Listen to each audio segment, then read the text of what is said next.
Welcome to the 700 Club, and thanks so much for joining with us.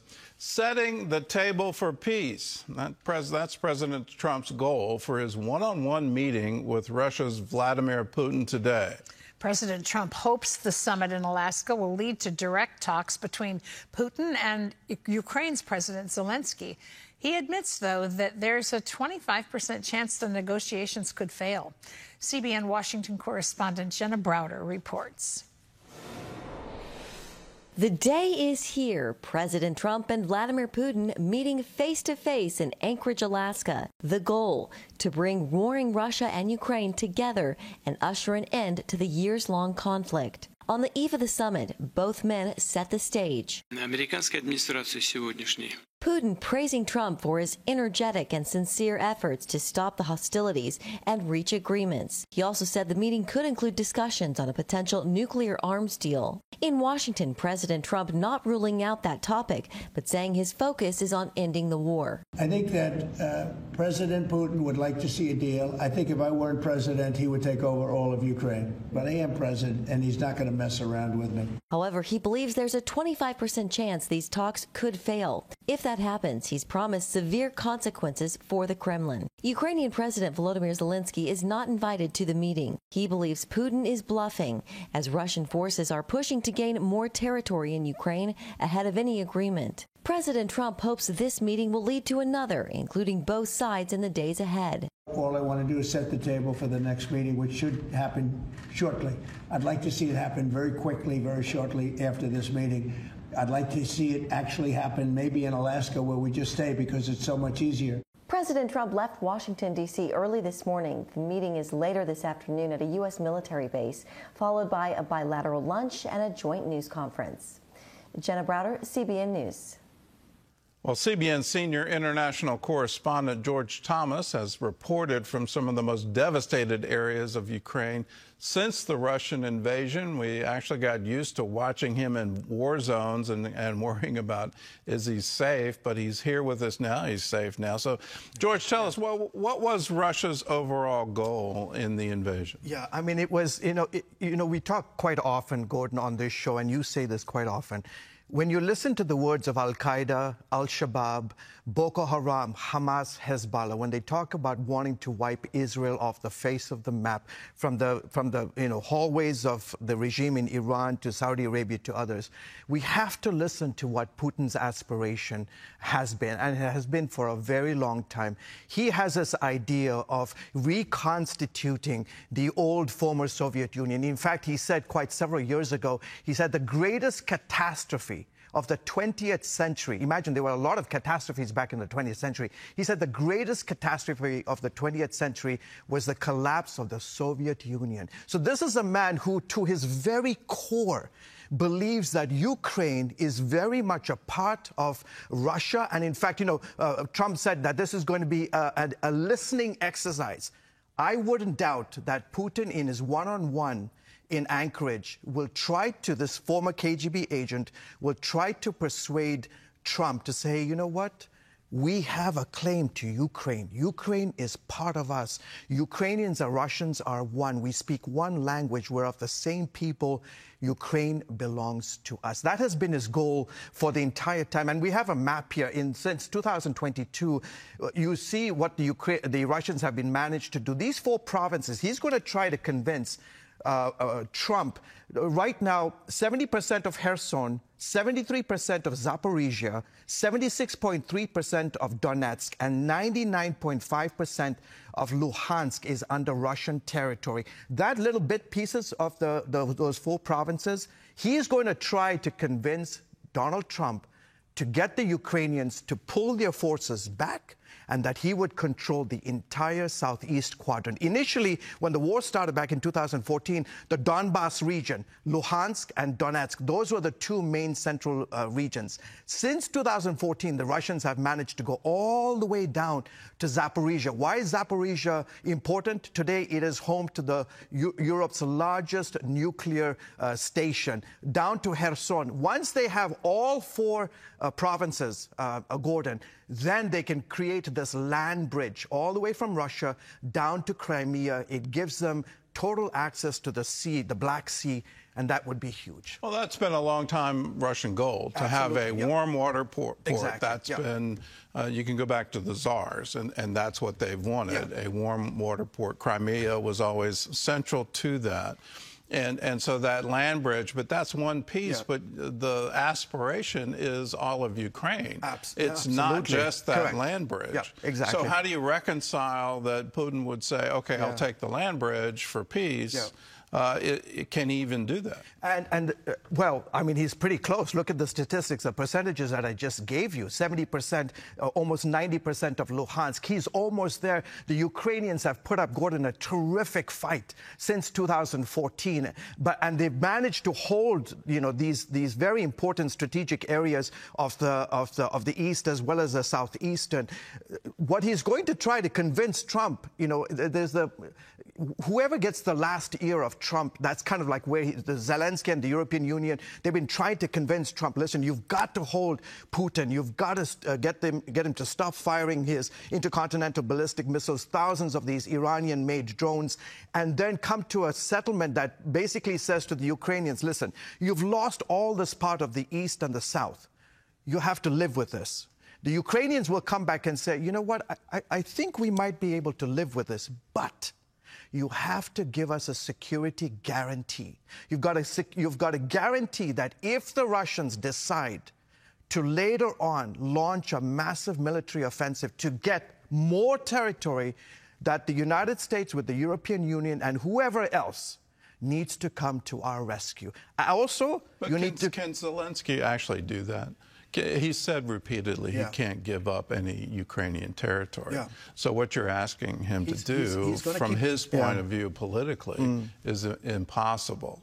Are you saying they'd trade NATO membership, which from a Russian standpoint is a non-starter? But you know what? Zelensky is going to keep pushing that button. Obviously, it's a far-fetched, you know, it's not a possibility right now because the conditions right now, it's all about getting to a ceasefire and to get these both sides to come together. Listen, you have to understand, Donald Trump doesn't really like President Zelensky. Vladimir Putin hates Zelensky.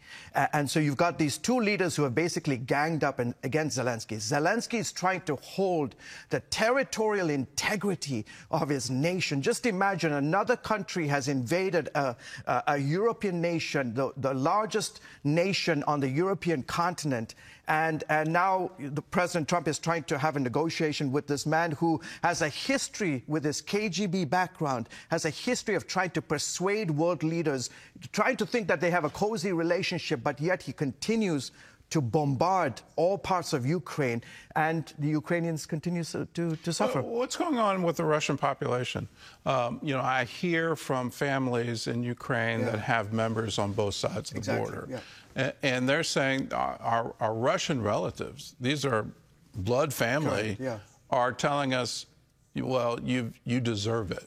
You deserve the invasion. What you were doing, you were embracing Nazi ideology, and you've deserved this invasion. You know, you are very familiar, and so is Terry. We have a beautiful office in Kyiv, and when the war started back in 2014, and I happened to be in Crimea the day the Russians had invaded. The Ukrainian office for CBN is very typical of the complexity of this part of the world. You have Ukrainians who are married to Russians, wives are Russians, husbands are Russians. There's that commingling of cultures. They're very, very close in culture. Those on the eastern part of Ukraine and the eastern part of Russia, they're very pro-Russian. I mean, they're very pro-Russian. So were the folks in the Crimea region. But the rest of the country is hemorrhaging. I mean, tens of thousands of Russian soldiers have lost their lives. Their economy, because of the sanctions currently, is hemorrhaging. So Putin comes to this conference today knowing that his economy is suffering. He's losing tens of thousands of men. The fact that the Ukrainians have been able to withstand this since 2014 is absolutely remarkable. But the pain is on both sides. A recent Gallup poll just in the last couple of days, 65% of Ukrainians, Gordon, they say obviously they're tired of the war. But when it comes to the territorial integrity of their nation, they want to hold on to it. Well, you keep going back to the war started in 2014. which is the Obama administration. Correct. That was the Exactly. annexation of Crimea, and I think the West blinked.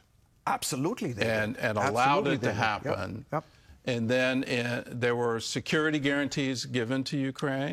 Yep. There was pledges made by Russia of non-aggression. Yep. All of that was broken in what I'll call phase 2 of this war. Yep. So there was a ceasefire, there was a peace agreement, there was a non-aggression treaty that was signed, and everyone thought it was over. But then Then 2022 came. Right. So why do you keep linking it back to 2014? Because in the hearts and minds of Ukrainians, Gordon, they say, listen, we had the Budapest, I go back, we had the Budapest Agreement when the Soviet Union collapsed in 1991 and all these former Soviet republics broke away. Ukraine, which had the largest stockpile of nuclear weapons in Europe, said, we will give up our nuclear weapons if the United States and the Western world will guarantee our security and our protection against the Russians. That was called the Budapest Memorandum. It was not codified by U.S. Congress, but it was a critical piece of paper. That was negated. We had the Minsk I agreement you talked about, the Minsk II agreement, and now we have another chance for a treaty. Do you think the Ukrainians are going to say, hey, all these agreements that we had, we asked you for the protection of our territorial integrity, and you have not delivered? And here we are, we've lost a third of our nation, and Vladimir Putin wants to take over the entire country. What is the guarantee that he won't continue to go further? That is what is today at the heart of Zelensky when he comes to this meeting. And the fact that he is not at the table speaks volumes to Ukrainians today. All right. Well, thanks for the analysis. Sure. It's certainly going to be a fascinating meeting to watch in Alaska. It's happening today. And then from that, can Zelensky come to an agreement? Is Putin even willing to agree? We'll be following it and keeping you informed. Well, Israel's Benjamin Netanyahu is pushing back against international pressure for a Palestinian state. He calls it national suicide. Harvard Law professor Alan Dershowitz tells CBN News the support for such a state sends a clear message that terrorism works. Paul Petit reports from Jerusalem. Before World War II, the Western countries tried to appease Hitler. Israel Prime Minister Benjamin Netanyahu offers a history lesson on why a two-state solution with Palestinians is a deadly mistake. Well, today the West is telling Israel, just give the Palestinians a piece of Israel and they'll make peace with you. No, they won't. For the last century, they've been offered a state of their own, and they refused because their goal is not to create a state for themselves, it's to destroy the state of ours, the Jewish state. That's their national goal. So we're not going to commit national suicide. The Prime Minister refuses to bow to critics, including a controversial plan to build thousands of homes for Israelis on the West Bank, a move that buries that idea of a Palestinian state and is drawing fire from the UN, which claims it violates international law. Anyone who tries to today in the world to recognize a Palestinian state will receive an answer from us on the ground, in the facts of houses, in the facts of neighborhoods, roads, and more Jewish families building lives.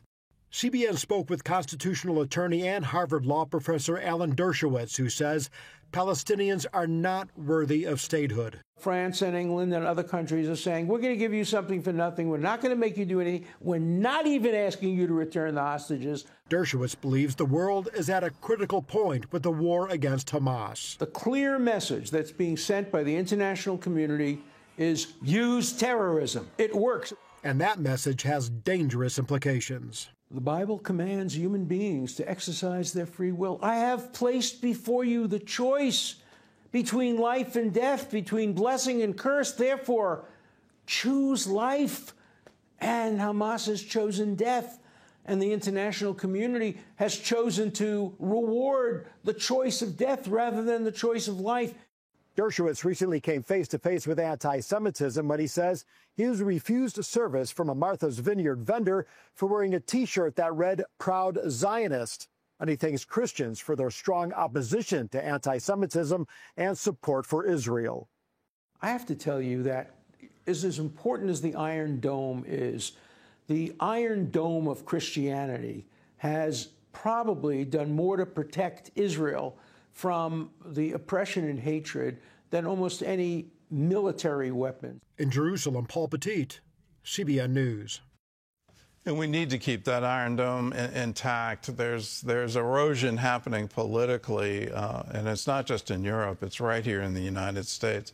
Please pay attention to what's happening in the Democrat Party. They are retreating from full support of Israel, and they're doing it very publicly right now as they're trying to position for the midterm elections and also the next presidential election. I fear for our country if we were to turn our back on Israel. It's our greatest ally in the world, and also one of the obviously the only ally in the Middle East. And we have to recognize what we're fighting against. We're fighting against a murderous ideology. It's been called an Islamic death cult. Why in the world would anyone back that and say, oh, we want to stand with you and we want to chant with you from the river to the sea, Palestine will be free? What you're chanting for is a genocide, the complete destruction of Israel, the killing of every Jew in Israel. It makes no sense that anyone in Europe would support that. Anyone in the United States would support that. So let's keep our support strong. Let's make sure we're standing with Israel.